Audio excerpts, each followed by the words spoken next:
After a weekend dealing with devastating loss from Friday's tornadoes, communities all across Indiana tonight are trying to figure out how to rebuild their homes and their lives. Tonight, the scope of the storm has grown even larger. We now know 17 tornadoes touched down Friday across 11 different counties. They ripped apart entire neighborhoods, leaving towns and cities devastated. Tonight, we have continuing coverage of the damage and the struggles, as well as the support for survivors. Now, for some, just getting the lights back on will be a sign of progress after being in the dark since Friday. Utility crews have been working real hard. They made great progress getting power back on. Tonight, only about 7,000 are still in the dark, with the highest numbers you can see in Morgan and Johnson counties. Well, new tonight, we've learned that an EF3 tornado is what barreled through Owen County, killing a husband and wife at McCormicks Creek State Park. Brett and Wendy Kincaid were camping in their camper trailer when that storm hit Friday night. They're pictured here with their son, daughter, and grandson. The couple is from Rossville, and family tells us Brett was a construction contractor and Wendy worked in administration at Purdue. Indiana State Police shared images of the state park yesterday. You can see the damage caused by that violent tornado. McCormicks Creek does remain closed as staff members check trails and clean up storm damage there. A new effort in tornado recovery in Sullivan starts tomorrow morning.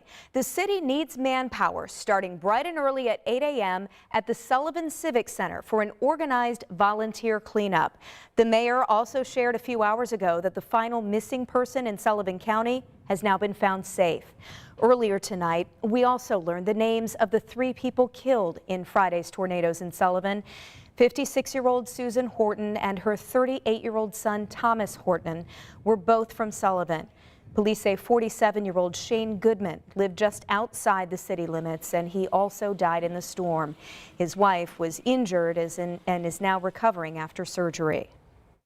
Our thoughts and our prayers are with these individuals because they're more than just 3 fatalities, right? These are our neighbors. These are our friends. These are our family, and these are definitely the ones we love. Donations to help storm survivors are surging tonight. $20,000 raised already through the foundation set up to help this community rebuild. You can find a link to that and more ways to help on our website, WTHR.com. Also, our Samantha Johnson will be live in Sullivan with the latest developments there tomorrow morning on 13 News Sunrise. Well, now to the north in Howard County, where at least 3 tornadoes touched down Friday. Logan Gay talked with families today about the effort now to help each other recover. Neighbors here in Howard County have a big task ahead of them as they continue cleanup after Friday's storms. If you're wondering how big, take a look at how strong the winds were. They were strong enough to push this tractor trailer on its side. Now, neighbors say this might look like an impossible task, but they say they're choosing to remain positive. Neighbors in Howard County assessing the damage from Friday's storm seem to be in agreement on one thing.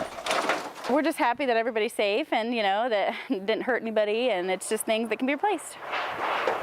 God has blessed us to no end, and things could always be worse. Jeff Davidson knew the moment he had heard the loud sound, the situation had gotten serious. And it literally sounded like a freight train and literally shook the house. And I looked outside and saw the rain going horizontal across, and I knew that it had to be a tornado. And I told them there is damage close by. But he didn't know how close. The building that houses his excavation company collapsed on top of one of his brand new trucks. Luckily, no one was hurt. Okay. But Emily Aaron and her family didn't hear any of that loud noise. Okay, that's a wrap. She and her family were 12 hours away in Florida when the storm hit. After she heard about the damage, she says it felt disheartening being so far away from home at the time. Felt very disheartening, not knowing what to do next, how to help the animals that were strapped here, When she arrived home, she found her garage had been destroyed. Trees snapped over in her front yard and part of her fence on the ground. But she also found her friends ready to work and help her take care of it. Everybody came and kind of did little, brush ups and got the items out of the refrigerator for us so it didn't smell. I mean, there's so many help. Jeff says that same community support has also helped his family during this tough time. And even all day today, people, what can I do to help? And I'm coming out. People would just show up. They'd start in helping. They don't know how long it will take them to clean everything up, so they're just taking it one day at a time. Just keep going, get it put back together, and thank God it wasn't any worse than what it was.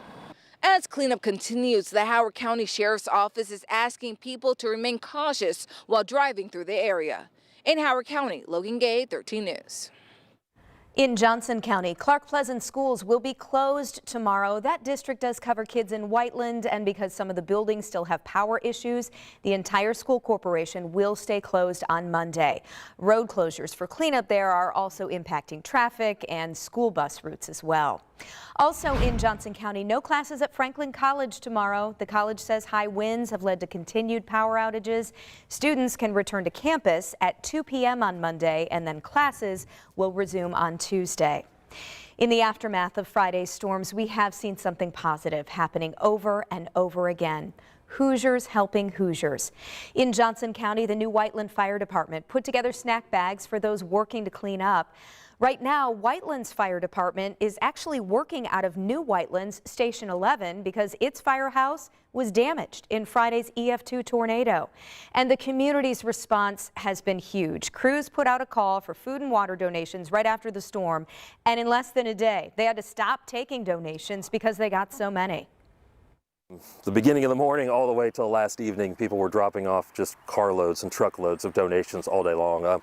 My phone was ringing all day. Social media was sending us messages. So, yeah, it was amazing. Certainly. The chief says if you'd still like to help, by the way, keep an eye on the department's social media pages. He says they will share more plans this week. We are also getting a better idea of just how much damage that town is working to clean up. Our Matthew Foltz talked to neighbors in Whiteland today. We'll see how they're working to recover in just a few minutes. And we know from Whiteland to Sullivan to Howard County, a lot of people are going to be back out again tomorrow. Yes. We don't want bad weather for them out there. No, we're going to dodge a few showers, maybe a stray thunderstorm. Really, the big day this week appears to be later Tuesday night into early Wednesday. So another few days for us to stay weather aware. And